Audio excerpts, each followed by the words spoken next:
नमस्कार मित्रांनो, संकल्पाची उडान या यूट्यूब चॅनलवरती तुमचे स्वागत आहे। ऋतुराज राजश्रीला बोलतो की नको त्या वयात नको ती स्वप्न पाहायची काही गरज नाही आणि पुढे शिकायची सुद्धा काही गरज नाही।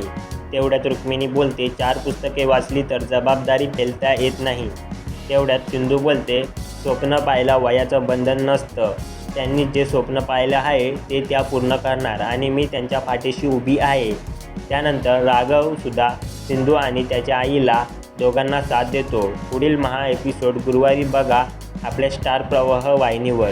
ही मालिकांमधील नेहमी प्रोमो म्हणजेच मराठी अपडेट पाहण्यासाठी आमच्या चॅनलला सबस्क्राईब करायला विसरू नका।